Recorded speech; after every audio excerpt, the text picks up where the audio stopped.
Salut à tous les frérots, j'espère que vous allez bien. Aujourd'hui on se retrouve pour une toute nouvelle vidéo. Comme vous l'avez sans doute vu, c'est la fin des phases de poule de la CAN. Et donc ensemble on va faire un petit bilan sur les joueurs qui s'en sont plutôt bien sortis sur ces 3 matchs. Sans spécialement les classer ou faire un ordre particulier entre eux, on va juste voir ensemble quelques performances qui m'ont marqué personnellement et tirer déjà un petit bilan sur ceux qui marquent des points et réalisent une très belle compétition. Avant toute chose et avant de commencer, vous avez sûrement vu qu'en ce moment on est plutôt actif. Donc pour soutenir, si vous pouviez lâcher un petit abonnement, un commentaire, un like, ça ferait plaisir. Donc voilà, je vais arrêter de trop parler et on passe tout de suite aux joueurs. On a eu énormément de surprises dans ces phases de poule de la CAN. On a notamment eu le Cap-Vert, premier de son groupe devant l'Égypte notamment. Et pour les mettre en avant, je voulais parler de Logan Costa, le jeune défenseur central de Toulouse qui réalise une magnifique compétition pour l'instant. Extrêmement bon dans les duels, très à l'aise à la relance, excellent balle au pied et qui dégage une certaine sérénité malgré son jeune âge. Il a permis à son équipe et à sa nation de finir premier de son groupe en encaissant seulement 3 buts. Et le voir réussir maintenant et montrer de si belles choses avec un effectif et un pays légèrement moins favori que les autres, laisse présager que de belles choses pour Toulouse et pour son futur à lui. Parce que pour l'avoir bien suivi, que ce soit avant la CAN ou pendant cette CAN, on voit vraiment que c'est un joueur extrêmement prometteur. On voit surtout que sa compréhension et que sa lecture du jeu est extrêmement importante et intéressante pour le Cap-Vert. Et j'ai hâte de voir la suite de sa compétition parce que sincèrement, c'est l'un des meilleurs défenseurs centrales de ce début de compétition pour moi. Et voilà, hâte de suivre ça de plus près. Ensuite, je voulais parler d'Achraf Hakimi aussi qui réalise un très bon début de parcours. Lui, forcément, il évolue avec l'une des équipes favorites, donc ça peut paraître légèrement plus logique, surtout quand on connaît les qualités du joueur. Et voilà, il a déjà été décisif en inscrivant un but. C'est le joueur de la compétition qui a créé le plus de grosses occasions. Et c'est aussi celui qui a le plus de passes clés. Donc voilà, un apport offensif extrêmement important pour le Maroc.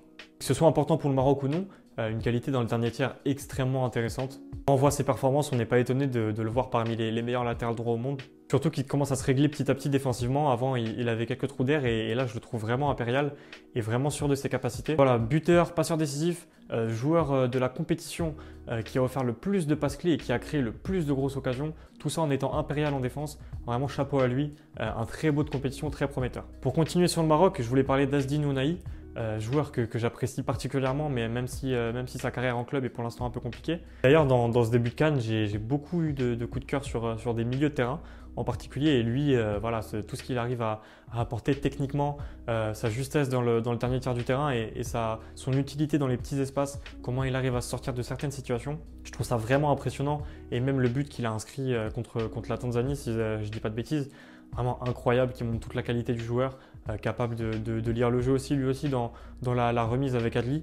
Et plus globalement, une facilité à se projeter balle au pied, parce qu'on sait qu'il excelle dans ce domaine-là, dans les courses progressives. Un petit début de parcours bien sympa que j'ai adoré. Et voilà, on pourrait citer d'autres joueurs marocains, mais moi, c'est sur ces deux-là que j'ai envie de m'arrêter. On va passer à l'autre favori qui a vraiment tout cassé dans cette phase de poule.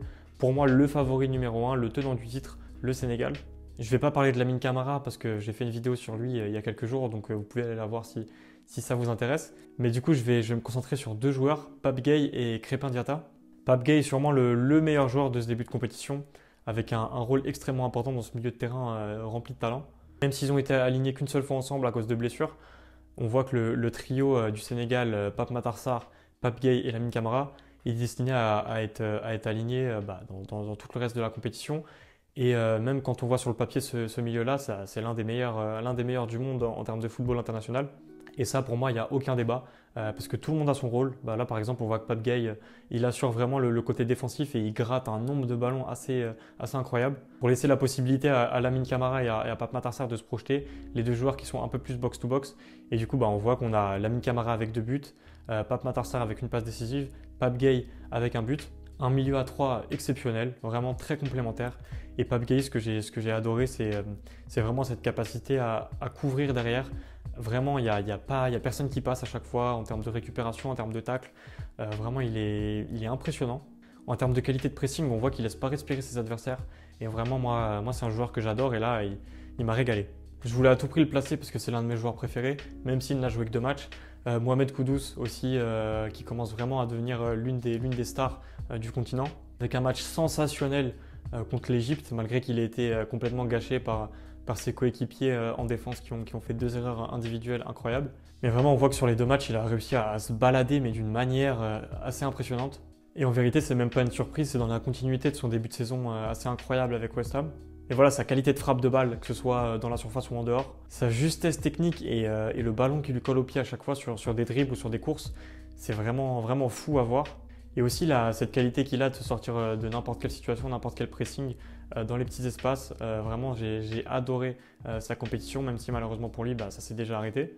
Et voilà, je pense qu'il peut en vouloir à ses coéquipiers parce qu'il a vraiment été l'une des plus belles éclaircies de la compétition. Et voir un tel effectif, une telle équipe ne pas passer les poules, c'est assez incroyable quand même. Ensuite, je voulais parler de Calvin Bassey, le latéral gauche nigérian de Fulham. Capable de jouer latéral gauche et défenseur central axe gauche dans une défense à 3. On voit qu'au Nigeria, il est dans la deuxième option. Et je l'ai trouvé vraiment, vraiment impérial.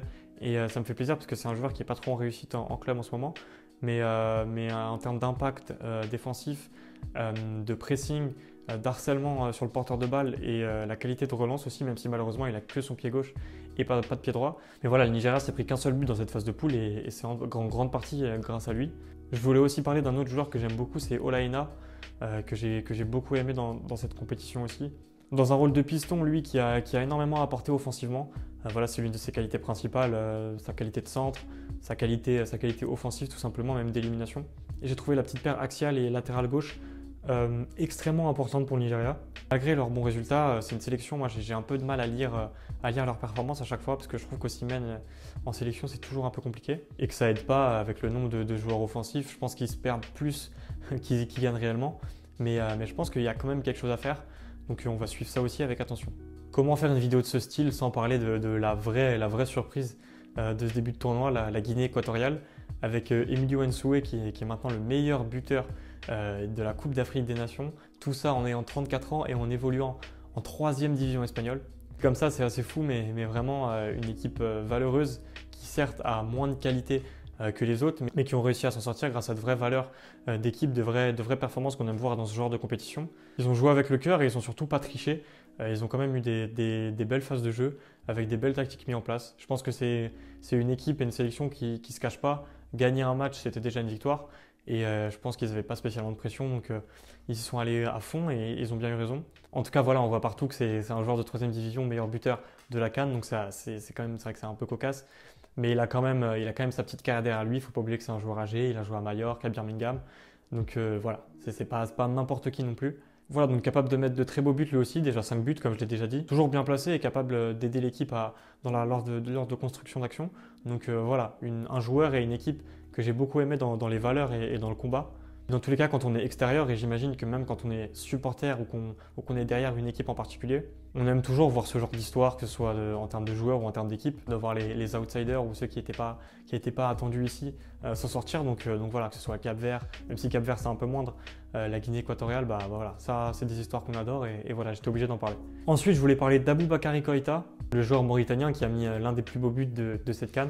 J'ai adoré ses prestations. Il est mauritanien et hors AK-47, on n'entend pas parler de beaucoup de joueurs en Mauritanie. Donc voilà, je tenais à le placer lui aussi. Donc c'est l'ailier gauche de la Mauritanie, comme je l'ai dit, qui a mis un but exceptionnel. Je vous conseille de le voir. J'essaierai de le mettre encore une fois, mais je verrai si ça passe avec les droits. C'est le meilleur dribbleur de cette CAN. Voilà, c'est le joueur qui a réussi le plus de dribbles, il en a réussi 11. Donc voilà, je tenais à placer cette petite stat aussi intéressante.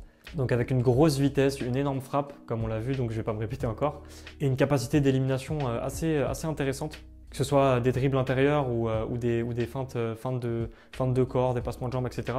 J'aime beaucoup sa capacité à éliminer parce qu'il n'en fait pas trop et qu'il a souvent le geste juste. Mais voilà, c'est un joueur que j'ai vraiment apprécié.